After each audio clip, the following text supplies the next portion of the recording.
Нормандия, шахматы и океан. И что тут может быть общего? Сегодня мы побываем с вами в уютном французском аутентичном домике, поиграем в шахматы, прокатимся по живописнейшим океаническим прибрежным городкам и посчитаем, сколько яиц получилось за все наше время отсутствия дома. Ну, обо всем по порядку. Поехали! Друзья, всем привет! Смотрите, какой у нас вокруг антураж. Даже нельзя сказать, что мы где-то рядом с каким-то туристическим местом, но мы сейчас с вами находимся в Нормандии, рядом с городом Трепор. Типичное нормандское утро, немного моросит дождик, туман, но сегодня хоть нет ветра и можно чуть-чуть на улице что-то поснимать. А сейчас давайте пройдемте, проведу вам небольшую экскурсию по вот этому миниатюрному домику, который мы здесь снимали. За это, мне кажется, мы и любим Францию, что можно найти вот такие вот старые, аутентичные недорогие домики для аренды, когда ты куда-то приезжаешь. Довольно интересно посмотреть, что там внутри. Опа. Маленький, старенький восстановленный домик. Рядом, кстати, есть такой же, но весьма заброшенный. Как раз вот объект, который можно восстановить и сдавать. Смотрите, какие прикольные здесь ставни. Такие старые. Складываются как гармошка. Хоп-хоп.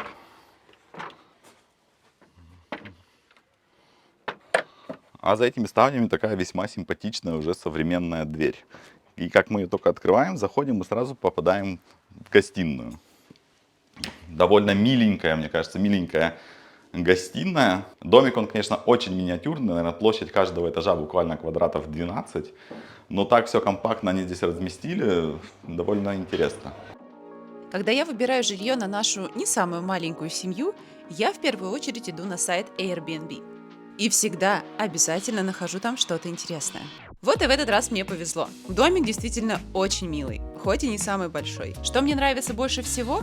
Так это то, что в такие дома приезжаешь всегда как к себе домой. Например, кухня полностью оснащена всем необходимым. Всегда есть вся бытовая техника, в том числе кофеварка, тостер, а здесь была даже раклетница. Я всегда стараюсь выбирать только такое жилье, где включено постельное белье и полотенце. Такое предоставляется не во всех квартирах и домах, но мне всегда удается найти, чтобы не вести с собой лишний груз.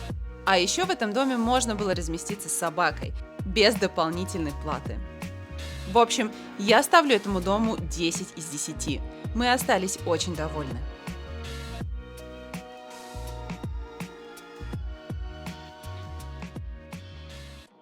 В общем, вот такой вот маленький домик, как мне кажется, очень он такой атмосферный, передает какую-то вот эту вот старину, как люди жили раньше. И, наверное, если сюда бы зайти до ремонта, то максимум, что можно было бы сказать, что здесь можно сделать, ну, какой-нибудь курятник.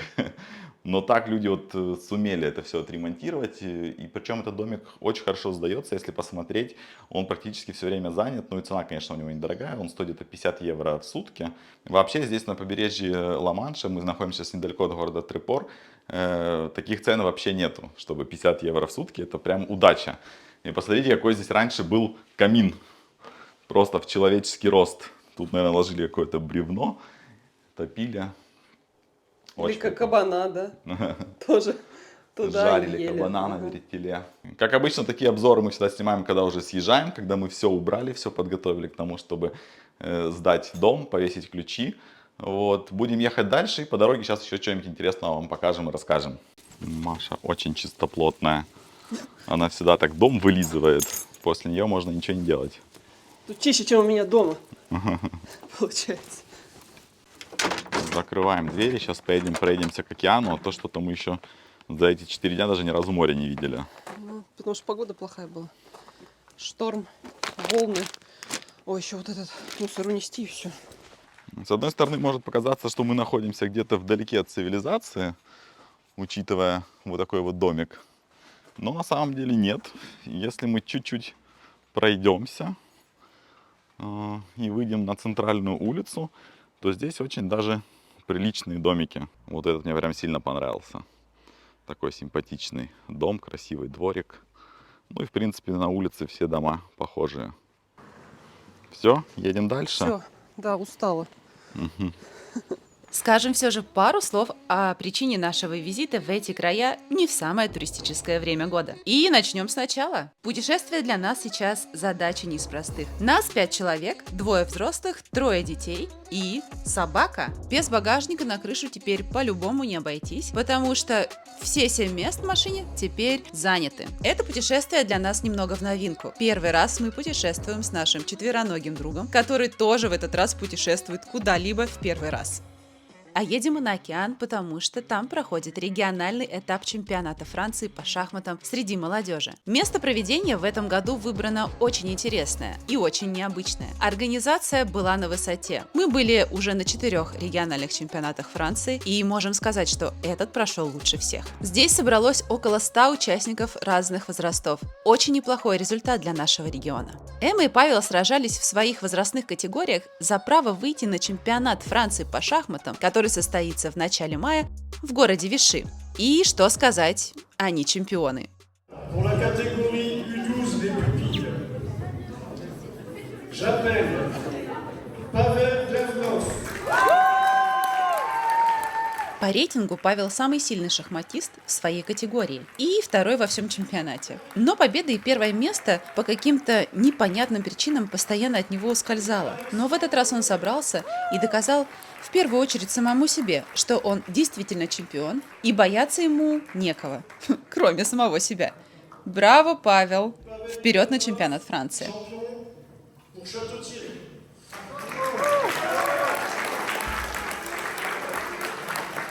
Что касается Эммы, прямых конкуренток женского пола у нее нет. Поэтому ей всегда приходится сражаться с мальчиками. И на турнире департамента она заняла первое место среди мальчиков и всех их обыграла. В этот раз на региональном первое место она все же уступила Ахиллу, но заняла второе место в общем зачете. У нее 2 кубка за второе мужское и за первое женское. Наша Эмма великодушно уступила свое второе мужское место мальчику, который занял 3. Сама Эмма примет участие в чемпионате Франции среди девочек. Так, про это сказали. Давайте дальше путешествовать. Козья тропка какая-то ведет к этому памятнику. Вообще. Но памятник расположен прямо на самой горе. Очень интересное живописное место, если хорошая погода. Как прикольно, фазанчики гуляют. Иди сюда. Это одно из самых красивых мест, которые я видела в жизни. Я не сильно много видела, но это мне вот определенно нравится. Да, только погода сегодня у нас не очень. Ты же в Нормандии, ты что хотел? Решили выйти прогуляться вдвоем, потому что ни дети, ни собака, они сказали, мы вот туда вот не пойдем. Погода не очень, нелетная. Смотри, какие там дома. Какие-то тут дома вообще не такие, как у нас. Очень такие капитальные. Очень красивые, Большие. огромные. У нас таких нету. Как-то в нашем регионе, когда новые домики строят, они все какие-то такие маленькие, компактные. А здесь прям видно, что у людей все хорошо с финансами. Такие дома они строят прям настоящие 2-3 этажа, здоровые такие прям. Небольшое лирическое отступление. Мы были бы не мы, если бы не показали вам местные домики, которые здесь очень красивые, разнообразные и необычные. Хотелось снимать и фотографировать каждый из них. Большинство весьма уникальные и не похожи один на другой. Мы не понаслышке знакомы со строгостью французских архитекторов, и поэтому для нас было немного удивительно увидеть дома не только разной планировки и разного вида, но и разных цветов. Вместе со старинными традиционными домами, кирпичными, красивыми, архаичными строениями встречались дома с зелеными, красными и даже черными фасадами. Но, конечно, мы больше всего впечатлились старинными особняками. Это One Love, ребята.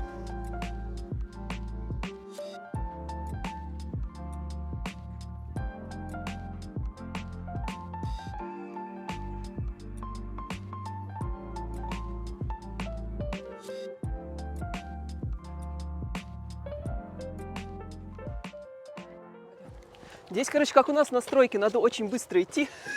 Не, на Очень быстро на ходить самом надо. деле оно как бы зябко, но не холодно. Ну, кому как. Обними меня, холодно мне. Хорошо, за плечи обними меня, пожалуйста. Чего я куртку не взяла? Идем с Машей на самый край горы, этого обрыва. Хотели снять море, красивые скалы. Но такой туман, вообще ничего, наверное, не будет видно. Когда, конечно, приезжаешь в хорошую погоду, совсем другие впечатления. Это хорошо, что мы тут бывали в хорошую погоду. Здесь можно пешком спуститься в самый низ. Столько тут спортсменов, кажется, да? Погодка такая нелетная, а все бегают, с собаками гуляют, дышат океанским воздухом. Ну что я тебе могу сказать, Артем, вид на море такой себе. Непонятно, где море, где небо, где вообще что-то начинается, что-то заканчивается. Давай мы с тобой проедемся в прекрасный городок Мер-ле-Бан. Там очень классные дома в стиле Belle Époque.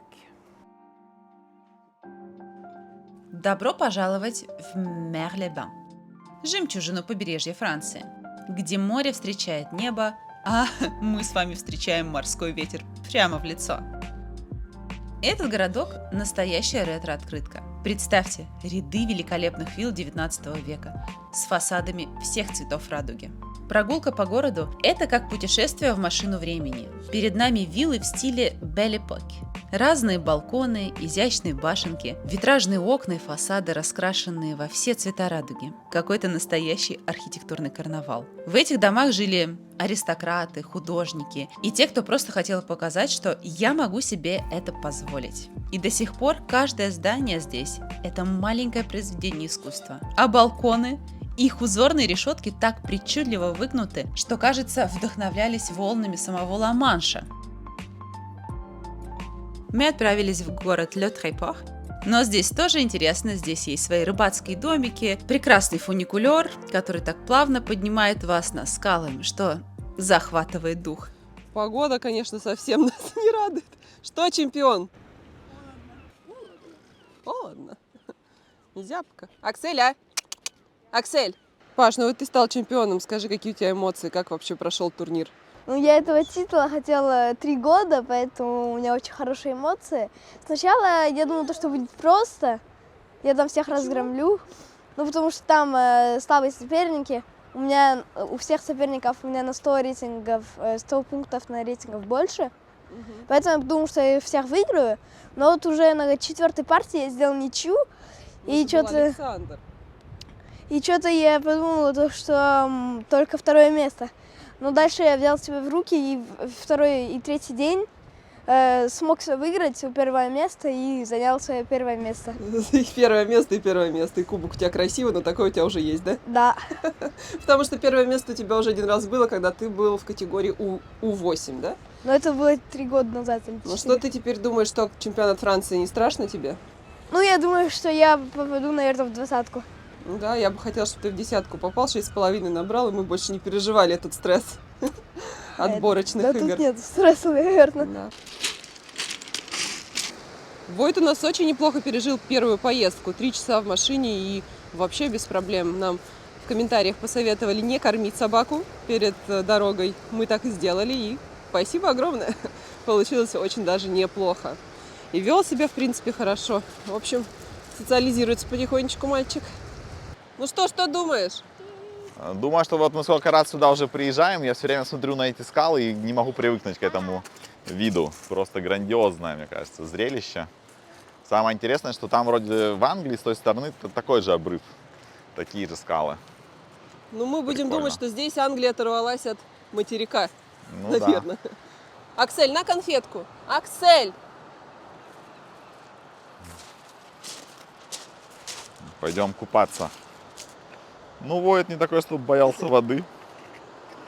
Но, в принципе, на улице ему некомфортно.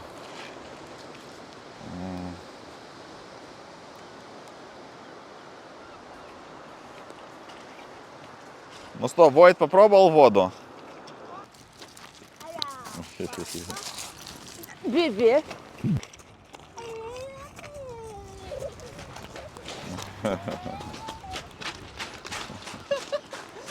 Ну что, постояли, померзли, поехали дальше. Постояли, померзли, можно ехать. Подышали воздухом, приняли эти воздушные ванны морского воздуха. Ванны. Что такое?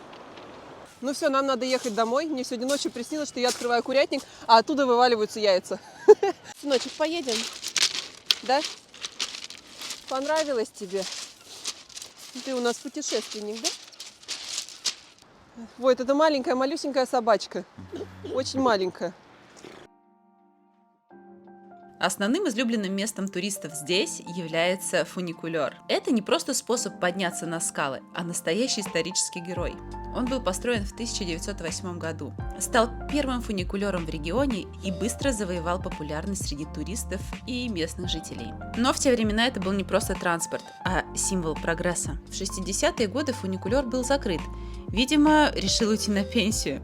Но город не смог смириться с такой утратой. И в 2006 году он был торжественно возрожден. Теперь это не просто способ попасть на вершину скал, а настоящая машина времени. Идеальный выбор для тех, кто хочет добраться до верха и не запыхаться. Ведь есть еще лестница, которая насчитывает 365 ступенек. Это, конечно, круто, но зачем, если можно поехать с комфортом, бесплатно и с шикарным видом? Только не отпускай его. Шел. Давай, Войт, покажи всем. Войт, да, он не умеет себя вести. Он еще очень маленький, наверное, у нас.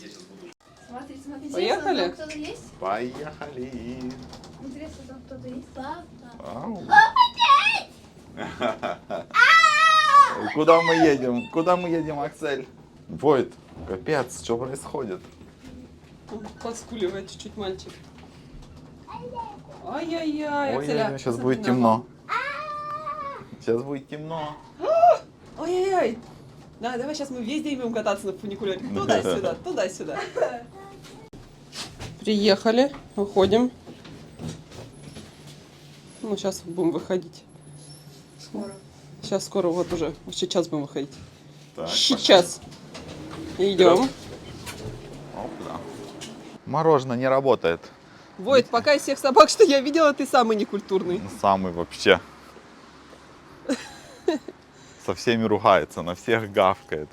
Отсюда тоже обычно открывается просто превосходный, потрясающий, глазовыпадающий вид, когда Но- погода нормальная. Но зато сегодня мы можем увидеть такой вид, какой он обычно. Слушай, ну интересно, да, внизу такой ветер, а здесь вообще тишина. Странно, да, вроде как выше находимся. Ну, Прям мне уж даже куда ты понравилось. собрался? Вот это прекрасный Мерлебан. А вот здесь, с этой стороны, уже Трепор. И маяк. Красота. Мы даже не думали, что нам так полюбится это место. Мы уже здесь раз 5-й, наверное, или 6-й. И до сих пор очень нравится. То есть как бы хочется возвращаться.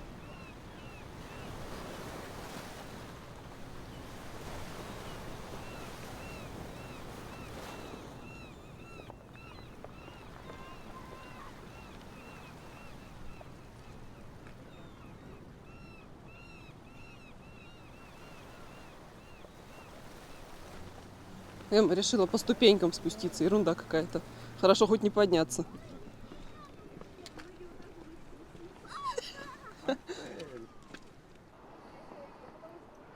Вид на Трепор с высоты птичьего полета.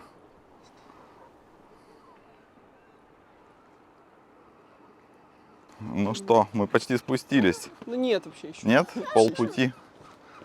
Тут Видишь, прогуливаясь по дорожкам, можно еще и стихи почитать. Вот есть дома вот абсолютно заброшенные. Ух ты! Ну, в таком вроде месте, и то ли его никто не продает, то ли люди... Мусор сюда складывают. А, он жилой, он жилой. Жилой? Да. Ну, странно, как так люди живут. О, ну что, девчонки, дождались? Дождались меня, моя хорошая? За яйцами. Идешь за яйцами? Но... На полном серьезе думаешь, что сейчас, да? Ты прям подставляй, прям. Сейчас прям сыпаться они. Да. Свиньи, а не куры. Ага, ну ничего так. Ого. Они, короче, видишь, уже даже начали нести не в гнездо. Мимо, да? Ну, молодцы. Раз, два, три, четыре, пять, 6, Должно было быть и 12. 7, 8, 9, 10, 11. Все? Кто халтурил? Ай-яй-яй-яй-яй, бесстыдницы. 11 яиц. Прикольно.